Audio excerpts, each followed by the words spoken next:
Hello. This video is a long time coming. It's kind of silly that I haven't made a video like this up to this point. Today I'm going to explain parts work. I'm not going to go incredibly in depth in this video. This is kind of just a general overview for anyone who doesn't really understand what parts work is, or maybe you have a little bit of experience with it, but you could use more of an explanation. So the example that I like to use is, let's say that you are a small child. You're 4 or 5 years old. You're too young to be left home alone. You're too young to do a lot of things for yourself if you were alone for an extended period of time or even for 5-10 minutes, right? Your parents aren't there. You're alone for whatever reason. You're very hungry. You want to get food, and the food you need, the food that you want, is in the cabinet where you can't reach it.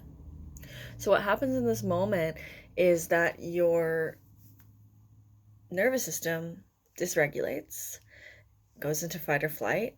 Your psyche starts to think, you start to think thoughts like, oh, what am I gonna do? I'm so hungry, I'm all alone, there's nobody here, I can't get this food, and I can't eat, and I'm gonna starve, and so on and so on. And maybe it's not that conscious, maybe it's like you just feel distressed, right?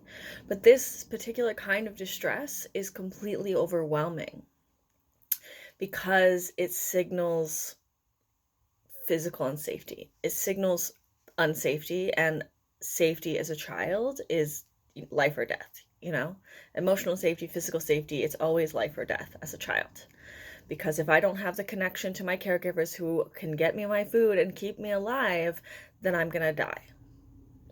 So in this moment, what happens is a kind of teamwork between your psyche, your conscious mind, your unconscious mind, your nervous system. We could say that they're the same thing, really, your subconscious and your nervous system, but that's a different conversation.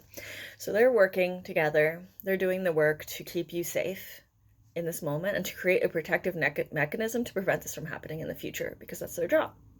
So what happens is there becomes a fragment where this part of you that is panicked, is overwhelmed, is powerless, and feels so alone, and feels like they can't meet their own needs and they need someone to do it for them, gets put back here into your subconscious. And what comes up right here is the part of you that can protect this part and keep it safe. So this part is independent. It's hyper independent. It doesn't need help. It climbs up on the counter, it gets into the cabinet, it gets the food that it needs. It doesn't need anyone. It can meet its own needs. Now, of course, I could give a million examples of this. We could explain this in a million different ways. There's so many nuances to this. This is just one possible example of how this plays out. And even from hearing this, I'm sure you can think of dozens of examples in your own life, and specifically in your own child, in which things like this happened or may have happened to you. When this happens, you grow up to be an adult who identifies with this. An adult who identifies as independent, an adult who can handle things, an adult who solves problems, an adult who takes responsibility for others. And there's this vulnerable part of you back here. And there's a few different things that happen here.